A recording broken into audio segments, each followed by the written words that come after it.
नमस्कार विद्यार्थी मित्रांनो, आजच आपली आयओ ची एक्झाम झालेली आहे, इंग्लिश ऑलिम्पियाड.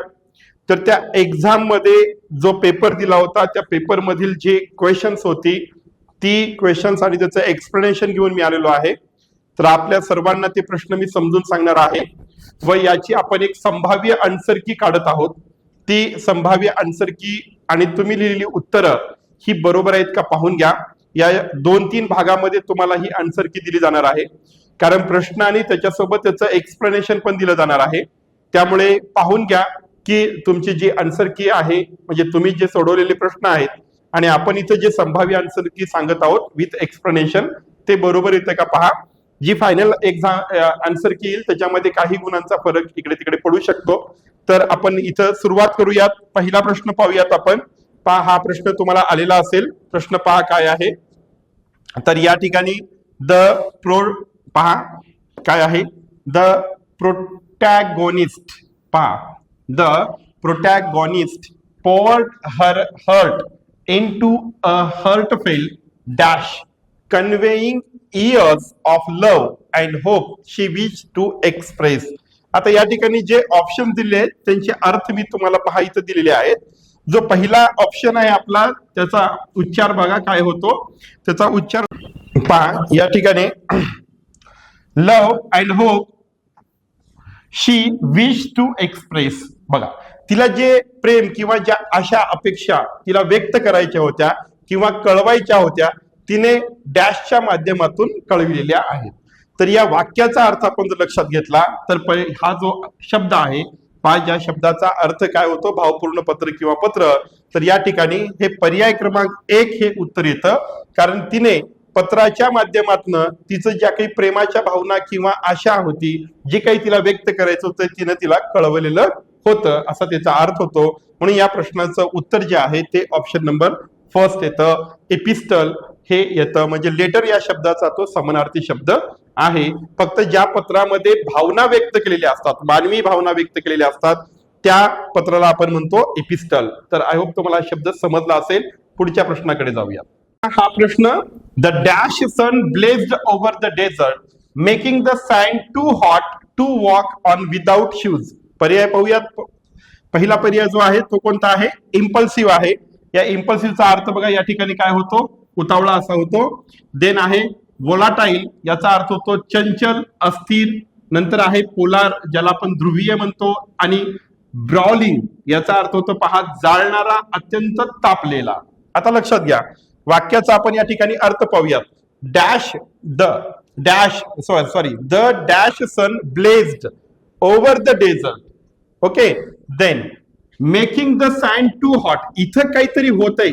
ओके, हा सूर्य यापैकी काहीतरी गोष्ट घडून आणतोय, जेणेकरून काय होतंय, ती जी वाळवंटातली जी माती आहे ती माती काय होत आहे, टू हॉट म्हणजे अधिक गरम होत आहे. आणि इतकी गरम होत आहे की त्या मातीवरती विदाऊट शूज चालणं हे अशक्य आहे. म्हणून या सर्व शब्दांचे अर्थ आपण पाहिलं तर सूर्य उतावळा होत नाही, सूर्य चंचल किंवा अस्थिर होत नाही. ओके, नंतर सूर्य पोलार नाहीये, पण चौथा जर पाहिला तुम्ही, हे आहे ब्राउलिंग म्हणजे जाळणारा, अत्यंत तापलेला. म्हणजे द सन ब्राउलिंग, बघा, द ब्राउलिंग सन.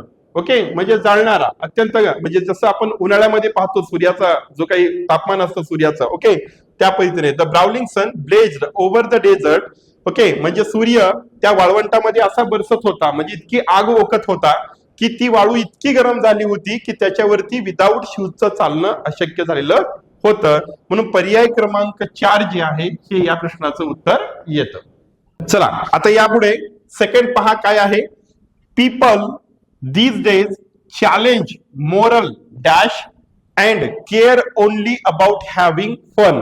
वाक्याचा अर्थ नंतर पाहूयात. यामध्ये पहिला जो पर्याय पहा तो आहे प्रिन्सिपल्स, इथं आहे प्रिन्सिपेट, नंतर आहे प्रिन्सिपल्स आणि नंतर आहे प्रोपोगेट्स. या चारही शब्दाचे अर्थ समजून घेऊयात.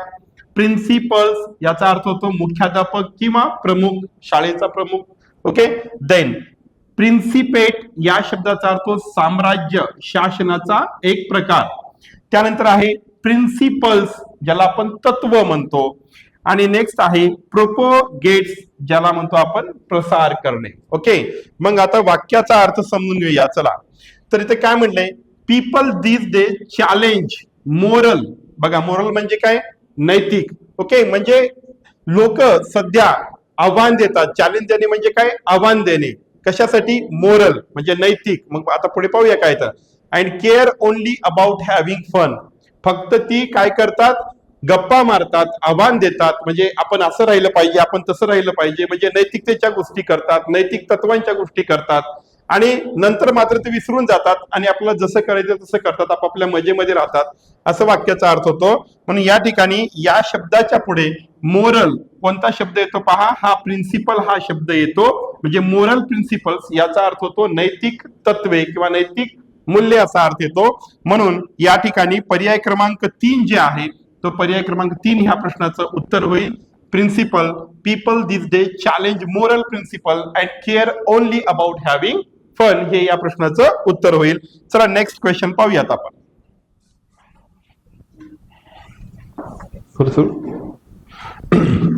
It was a dash revelation that the murderer was a close relative of the victim.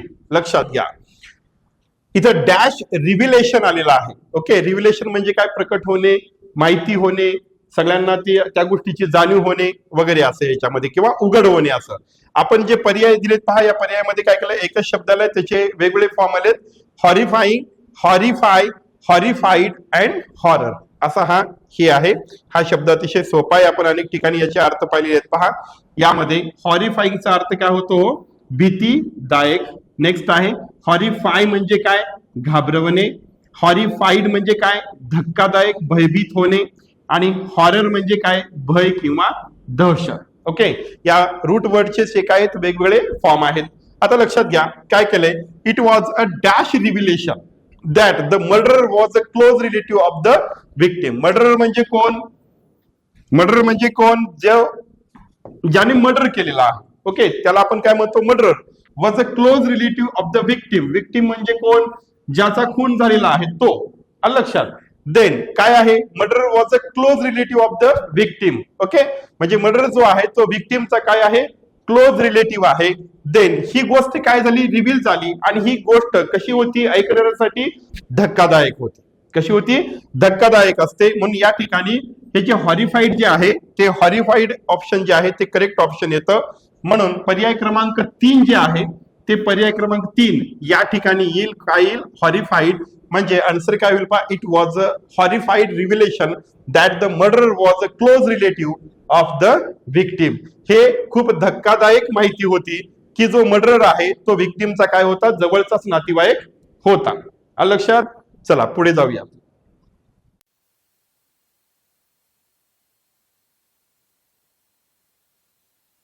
माझ्या भावाने, एल्डर ब्रदरने काय केलेलं आहे, जी तुटलेली चेअर आहे तिला नीट केलेलं आहे, असं इथपर्यंत अर्थ. So dash that it fell apart again when I sat on it. पुन्हा मी त्याच्यावरती बसलो तेव्हा काय घडलं. ओके, हे इथं डॅश मध्ये येतं. तर अगोदर आपण अर्थ समजून घेऊया. पर्याय क्रमांक 1 आहे जेनरसली. पहा काय आहे, जेनरसली. त्याचा अर्थ काय होतो या ठिकाणी, तर उदारपणे. ओके, मग नेक्स्ट आहे पंक्च्युअली, ज्याला म्हणतो आपण वेळेत किंवा वेळेवर. शब्दांचे अर्थ समजून घ्या. नंतर आहे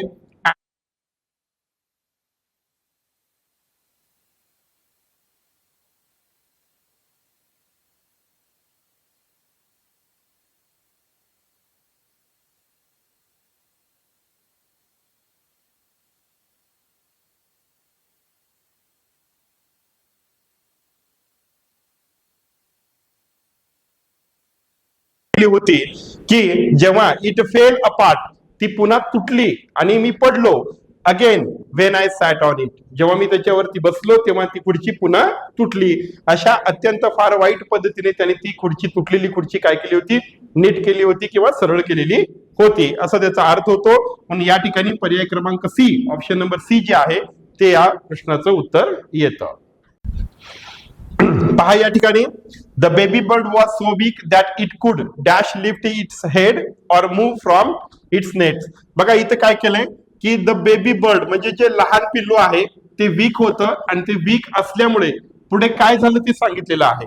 पर्यायामध्ये पहा, पहिल्यांदा हायली दिलेला आहे, लक्षात घ्या सर्व पर्यायांचे अर्थ या ठिकाणी अगोदर लक्षात घ्या. हायली याचा अर्थ होतो फार प्रमाणात, शुअरलीचा अर्थ होतो नक्की, हार्डलीचा अर्थ होतो जवळ जवळ नाही किंवा कष्टाने, अटरलीचा अर्थ होतो पूर्णपणे. आता बघा तो काय होता, वीक होता. वीक असल्यामुळे तो काय करू शकला नाही पहा. इट कुड लिफ्ट इट्स हेड म्हणजे काय येईल या ठिकाणी आपण हार्डली हा जर पर्याय घेतला तर काय होईल पहा, जवळजवळ तो त्याचं म्हणजे खूप कष्टाने थोडस तो तिची मान काय करू शकत होता, वरी करू शकला होता किंवा शकत होता. और मूव फ्रॉम इट्स नेस्ट किंवा तो त्याच्या बाहेरही म्हणजे त्याच्या घरट्याच्या बाहेरही तो काय करू शकला नाही म्हणजे बाहेर पडू शकला नाही, इतका तो काय झालेला होता, वीक झालेला होता. म्हणून या जे क्वेश्चन आहे त्याचं आन्सर जे आहे ते ऑप्शन नंबर सी हार्डली येऊ शकतं. पहा पुढचा प्रश्न पाहूयात. ही प्रॅक्टिस्ड एव्हरी डे डॅश ही परफेक्टेड हिज परफॉर्मन्स. आता या ठिकाणी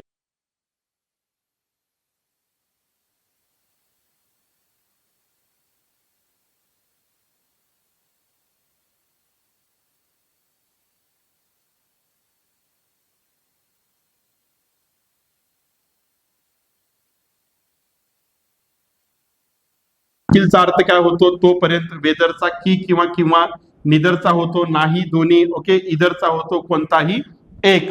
तर या ठिकाणी उत्तर कोणते येईल, अंटिल येईल. म्हणजे काय होईल पहा या ठिकाणी he practised every day until he perfected his performance. तो तोपर्यंत काय करत होता, सराव करत होता जोपर्यंत तिची कामगिरी उत्कृष्ट होत नाही. तर या प्रश्नाचं उत्तर काय येईल, अंटिल ऑप्शन नंबर सी येईल.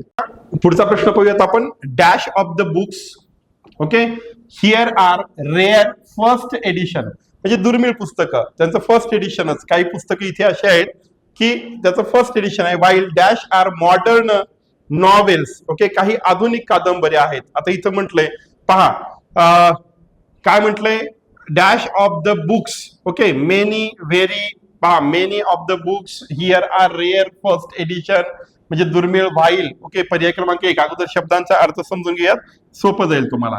पहा समचा अर्थ काय होतो, काही असा होतो. ऑदरचा होतो इतर, सेव्हरलचा होतो अनेक, एव्हरीचा होतो प्रत्येक, मधचा होतो खूप, गणनीय नाही. तर या ठिकाणी लक्षात घ्या या ठिकाणी येतं सम. काय येतं, सम. पहा इथं येतं some of the books here are rare first edition while others. पहा while others are modern novels. काही पुस्तके इथे कशी आहेत, रेअर दुर्मिळ आहे ज्याचं फर्स्ट एडिशन प्रथमावरतीच आपल्याला इथे भेटते. तर काही जे आहेत ते आधुनिक कादंबऱ्या आहेत असं या ठिकाणी म्हटलेलं आहे. म्हणून ऑप्शन नंबर बी जे आहे ते या प्रश्नाचं उत्तर असू शकतं. पहा he miss the meeting okay he miss the meeting तो मीटिंगला पोहोचू शकला नाही ओके किंवा तो त्याची ती मीटिंग त्याची मिस झाली okay. Then dash he forgot about it म्हणजे तो त्या मीटिंग बद्दल विसरलेला होता. Dash he was stuck in traffic for hours म्हणजे या ठिकाणी या वाक्याचा अर्थ आपण लक्षात घेतला तर काय होईल की तो ती मीटिंग जी आहे ती विसरलेला नव्हता तर तो कशात अडकलेला होता, ट्रॅफिक मध्ये अडकलेला होता. पर्यायावरती आपण जर लक्ष व्यवस्थित दिलं तर not only he forget about वगैरे येत नाही. या ठिकाणी आपण जर पाहिलं या ठिकाणी हा पर्याय क्रमांक 3 जर पाहिला आपण तर पहा not because but because okay म्हणजे काय होईल पहा he miss the meeting not because पहा not because he forget about it. त्याने मीटिंग मिस केली, त्याने तो ते विसरला होता मीटिंग आहे असं नाही, हे कारण नाही. तर पुढे येईल बट बिकॉज नाही तर काय कारण असेल, he was stuck in traffic for hours okay म्हणजे तो तासन तास कशात अडकलेला होता, ट्रॅफिक मध्ये अडकलेला होता. म्हणजे त्याला त्याची जी मीटिंग आहे ती मिस झाली होती, त्याला ते लक्षात नव्हतं म्हणून नाही तर तो तासन तास ट्रॅफिक मध्ये अडकलेला होता म्हणून त्याची मीटिंग जी आहे ती काय झालेली होती, मिस झालेली होती असं त्या वाक्याचा अर्थ होतो. आणि ऑप्शन नंबर डी हे त्या प्रश्नाचं उत्तर असू शकतं. पहा या ठिकाणी हा प्रश्न पहा काय म्हणतोय, dash the book was so interesting म्हणजे पुस्तक कसं होतं, इंटरेस्टिंग होतं. She stayed up all night reading it ती रात्रभर त्या पुस्तकाला वाचत बसली ओके किंवा राहिली. Dash she had an important meeting the next morning दुसऱ्या दिवशी तिला काय होती, महत्वाची मीटिंग असताना सुद्धा. शब्द लक्षात घ्या या ठिकाणी. सिन्स म्हणजे कारण, सिन्स म्हणजे काय आहे कारण. इवन किंवा कारण किंवा तेव्हापासून. ओके, ह्याच्यामध्ये इवन दोचा अर्थ होतो तरीही, अल्दोचा होतो तरी देखील, एटचा होतो तरीही. ओके, म्हणजे तरीही किंवा अद्यापही असा होतो या ठिकाणी अर्थ. अद्यापही. लक्षात घ्या. Dash the book was so interesting. पहा, म्हणजे या ठिकाणी काय होईल, कारण ते पुस्तक कसं होतं, इंटरेस्टिंग होतं, म्हणून या ठिकाणी काय येईल, सिन्स येऊ शकतं. She stayed up all night reading up, किंवा इथं पूर्ण रात्र, जेव्हापासून ती वाचायला, म्हणजे टाइम आणि कारण या दोन्हीसाठी हे यूज केलं जाईल. देन लक्षात घ्या, इथे काय येईल मग, सिन्स. पहा, इथे काय येईल, सिन्स. ओके, आता हे बाकी काय येणार नाही त्याचे पण आपण एक्झाम्पल, म्हणजे रुटीन मध्ये जेव्हा क्लास सुरू असतात आपले, लाईव्ह क्लासेस वगैरे असतील त्याच्यामध्ये एक्सप्लेनेशन दिलं जातं. इथे या ठिकाणी मी तुम्हाला फक्त आन्सर की काय असू शकते याबद्दल आपण डिस्कस करत आहोत. लक्षात घ्या, since the book was so interesting she stayed up all night reading it even though, म्हणजे काय, तरीही. इवन दो या ठिकाणी येईल, even though she had an important meeting the next morning. लक्षात घ्या, हे सर्व जे शब्द आहेत यांचा उपयोग कुठे आणि कसा करायचा हे आपण ग्रामरच्या बॅचमध्ये पाहत असतो. त्यामुळे तुम्ही आमच्या ऍपवरती असलेली जी ग्रामरच्या बॅचेस आहेत तुमच्या इयत्तेच्या, त्या तुम्ही जॉईन करायला विसरू नका. त्या ठिकाणी या सर्व शब्दांचं एक्सप्लेनेशन दिलं जातं, कुठला शब्द आपण कुठे वापरू शकतो. तर लक्षात घ्या, या ठिकाणी since the book was so interesting, इथं असंही म्हणू शकतो आपण, कारण की ते पुस्तक खूप इंटरेस्टिंग होतं म्हणून ती रात्रभर ती वाचत बसली. कधी तरी देख, म्हणजे काय, म्हणजे तिला माहिती होतं की उद्या काय आहे, आपली मीटिंग आहे, तरी देखील ते पुस्तक ती काय करत बसली, वाचत बसली. म्हणून या ठिकाणी ऑप्शन नंबर डी जे आहे हे या प्रश्नाचं उत्तर असू शकतं. पुढच्या प्रश्नाकडे जाऊयात. चला, काय दिलेला आहे प्रश्न, अगदी सोपा प्रश्न आहे. पहा, he wrote dash emotional letter to his teacher expressing gratitude for being dash inspiration specially during dash difficult times of his life. लक्षात घ्या, सर्व आर्टिकल्स आहेत या ठिकाणी.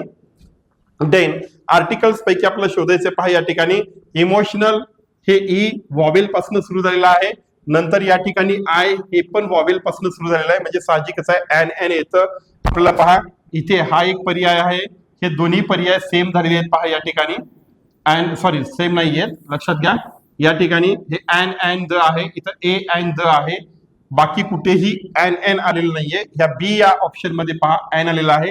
इथं असं येईल, he wrote an emotional letter to his teacher expressing gratitude for being an inspiration, okay, specially during dash difficult time of his life. आता बघा, या ठिकाणी द काय येऊ शकतं, कारण एका विशिष्ट टाइम बद्दल, वेळेबद्दल बोललाय. कोणती वेळ होती ती, त्याच्या आयुष्यामधली कशी वेळ होती, वाईट वेळ होती, म्हणून एका स्पेसिफिक वेळेबद्दल इथं बोललेलं आहे. म्हणून या ठिकाणी आपण आर्टिकल काय घेतो, द वापरू शकतो. म्हणून पर्याय क्रमांक बी ह्या प्रश्नाचं उत्तर असू शकतं, he wrote an emotional letter to his teacher. त्याने त्याच्या शिक्षकाला एक भावनिक पत्र लिहिलं, त्या expressing gratitude for being an inspiration, okay, म्हणजे त्याचं प्रेरणा स्त्रोत होण्यासाठी त्याने त्याचे आभार व्यक्त केले, specially during the difficult time of his life, म्हणजे त्याच्या आयुष्यातल्या वाईट वेळेमध्ये त्यांनी त्याला प्रेरणा देण्याचं काम केलं, त्याबद्दल तो कृतज्ञता व्यक्त करीत होता त्याच्यामध्ये. ओके, देन या पद्धतीने या ठिकाणी प्रश्न आहेत. लक्षात घ्या, अजून काही प्रश्न मी तुम्हाला घेऊन येणार आहे, त्यांचे एक्सप्लेनेशन आणि त्याचं उत्तर काय असू शकतं याबद्दल आपण डिस्कस करणार आहोत. हे एकूण एक 10-11 प्रश्न आता आपण सध्या घेतलेले आहेत. याच्या पुढचेही प्रश्नपत्रिकेतले प्रश्न मी पुढच्या पार्ट 2 मध्ये घेऊन येणार आहे. ही सर्व प्रश्न तुम्ही अभ्यासा. मी जी दिलेली शब्द आहे त्या शब्दांचे अर्थ कलेक्ट करून ठेवा, शब्द लक्षात ठेवा, आणि तुम्हाला अधिकाधिक माहिती करून घ्यायचं असेल तर नक्कीच व्ही अकॅडमीचा ऍप डाउनलोड करून घ्या. तुमच्या ज्ञानामध्ये भर पडल्याशिवाय राहणार नाही याची खात्री मी तुम्हाला देतो. पुन्हा भेटूयात पार्ट 2 मध्ये, आणि त्या ठिकाणी प्रश्न आणि त्या प्रश्नांची उत्तर आपण पाहूयात.